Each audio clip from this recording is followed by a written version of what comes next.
दिनेश कंवर सर्वसम्मति से बने प्रेस क्लब हमीरपुर के अध्यक्ष। हमीरपुर प्रेस क्लब हमीरपुर की बैठक लोक निर्माण विभाग के रेस्ट हाउस में प्रेस क्लब के अध्यक्ष विक्रम धटवालिया की अध्यक्षता में आयोजित की गई।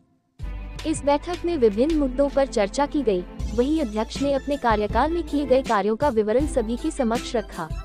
प्रेस क्लब के अध्यक्ष विक्रम धटवालिया ने कार्यकाल पूरा होने के चलते वर्तमान कार्यकारिणी को भंग करते हुए अपने पद से त्यागपत्र दे दिया तथा हाउस को अगली कार्रवाई करने के लिए अधिकृत किया।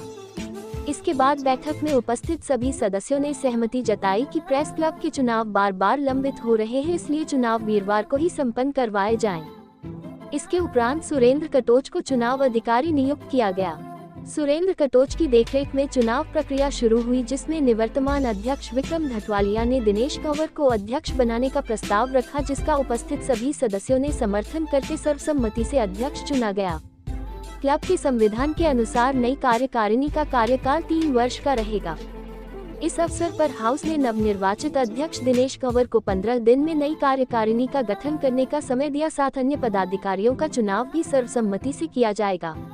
इस अवसर पर वरिष्ठ पत्रकार रणवीर ठाकुर, पूर्व महासचिव वासुदेव नंदन एवं अन्य वरिष्ठ पत्रकारों में अजय चौहान, राजकुमार, ध्रुव परमार, रजनीश शर्मा, महेंद्र कुमार, महेंद्र सिंह, नीलम राय, अश्वनी वालिया, विजय कुमार, मीनाक्षी, पवन कुमार, सुनील कुमार, रविंद्र कुमार, अनिल कुमार, कमल कृष्ण, संदीप ठाकुर, BR कौशल सहित अन्य सदस्य उपस्थित रहे। और उसमें लगातार डेटें पड़ रही हैं और जहाँ तक अब मेरे पास जो जानकारी है, जब वहाँ FIR दर्ज करने के कोई चांसेस नहीं बन रहे हैं, तो पर्सनल डेफर्मेशन का वो केस जो है उसमें वो उसको ट्रांसफ़र करके फिर से वो चुनौती दी जा रही है।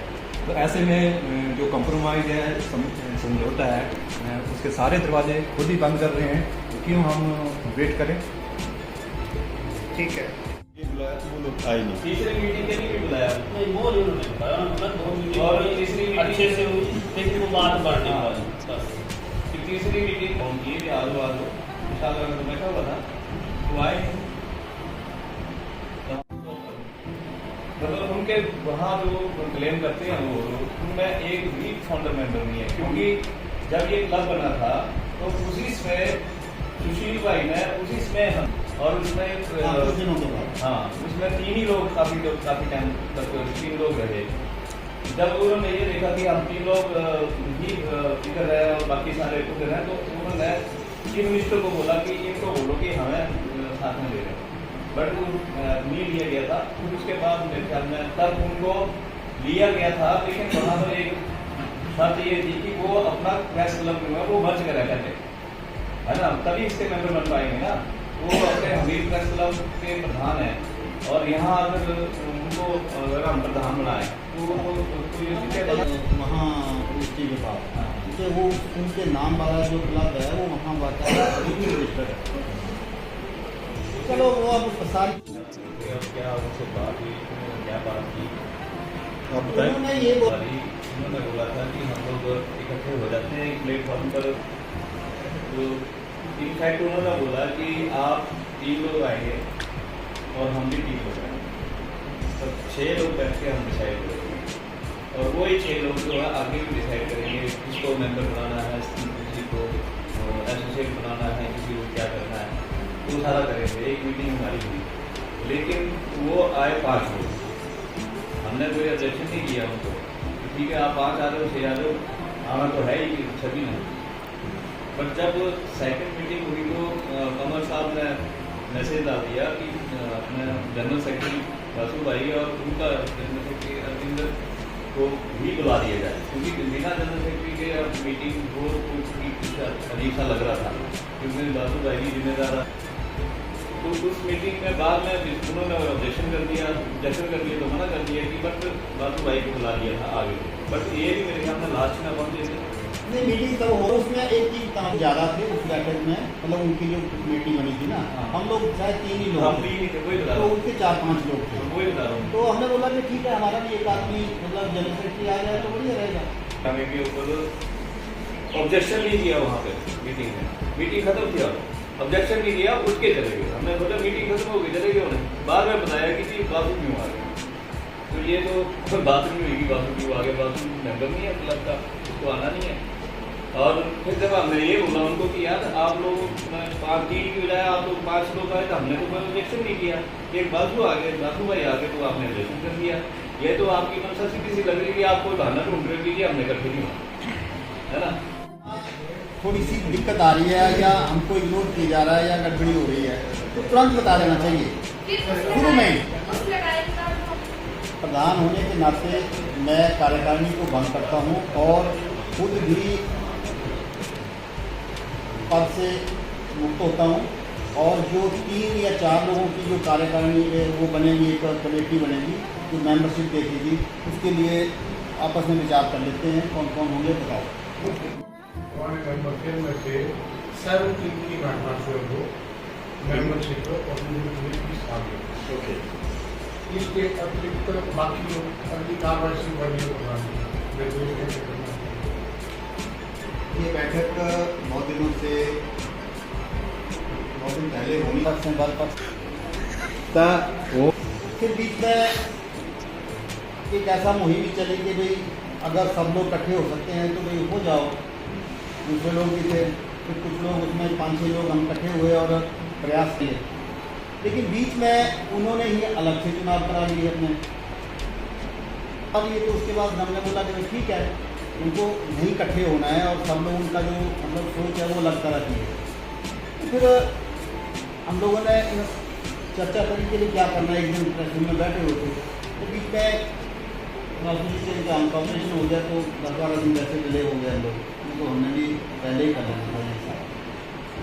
तो अब ये है कि मेंबरशिप का जो हमारा जहाँ तक पहुँचा हुआ है उसकी जो लोग बचे हुए हैं उनकी मेंबरशिप करनी है और वो मेंबरशिप आज ही कर लेनी है, उसमें कोई लंबा चौड़ा काम भी नहीं करना है और चुनाव भी जो होने हैं वो आज ही कर लेने हैं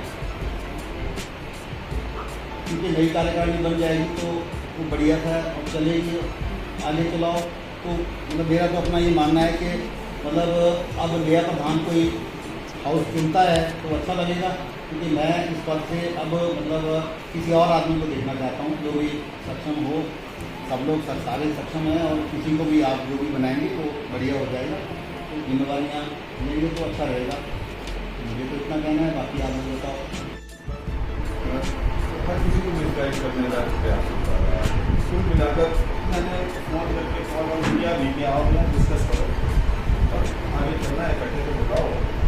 और फैक्ट्स ये हैं कि जहाँ तक मेंबरशिप की बार बात होती है तो उनके मेंबरशिप के ऊपर भी अभी तक प्रश्न चाहिए बिकॉज दे आर मेंबर और नॉट वो इज्तिमा हुई नहीं हुई, बहुत सारी चीज़ें हैं। तो अपार्ट फ्रॉम दैट हमने पहला इलेक्शन भी ऐसे ही हुआ है, इस बार भी हम अपना प्रोसेस आगे बढ़ रहे हैं। हम with in the norms constitution और लॉज ही काम करें, आगे बढ़ें ताकि आने वाले दिनों में इस तरह बेवजह की जहमत ना उठाएं, हम अपने काम पर फोकस करें और अननेसेसरी लीगल बैटल में ना पूछें तो ज़्यादा करें। आज 25 वर्ष प्रेस क्लब हमीरपुर के कंप्लीट हो रहे हैं और आज ही प्रेस क्लब हमीरपुर का चुनाव प्रक्रिया भी संपन्न हुआ है।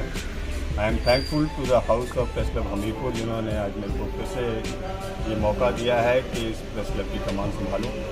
I am thankful to Vikram Bhatwalia ji, Ashok Katoch ji, Ravinder ji and all my friends, Ranveer ji, Vasudev Nandan ji, Rajesh ji और सब लोग मेरे साथ आज यहाँ पर जो हैं और जो नहीं आ पाए हैं उन्होंने फ़ोन पर अपना समर्थन देने की बात की।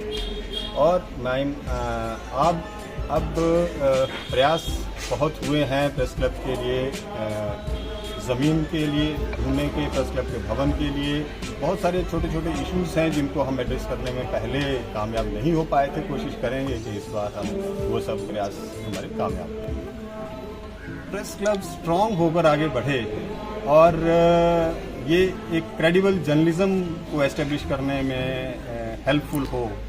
हम चाहेंगे कि हमारे जो पत्रकार दोस्त हैं उनके साथ भी हम ऐसी वर्कशॉप्स करें जो पत्रकारिता के सही मायने में उनको बताएं, उनको जो चीज़ें वो चूक कर रहे हैं।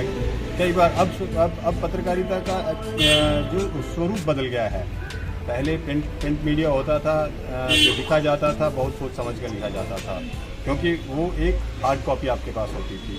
अभी सोशल मीडिया के इन्वेजन के साथ हुआ ये है कि बहुत सारी चीज़ें जो हैं वो वायलेट हो रही हैं, पत्रकारिता के जो नॉर्म्स हैं उनकी वायलेशंस हो रही हैं।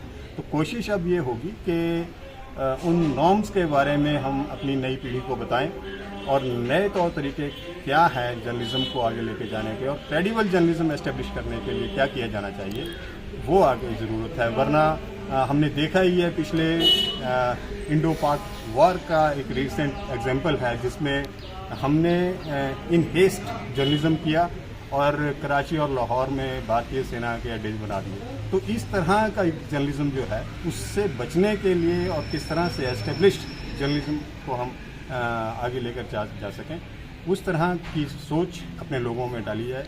और जहाँ तक छोटी मोटी समस्याएँ हैं वो रेगुलर बेसिस पर हम उनको एड्रेस करें, यही करने का एक प्रयास है।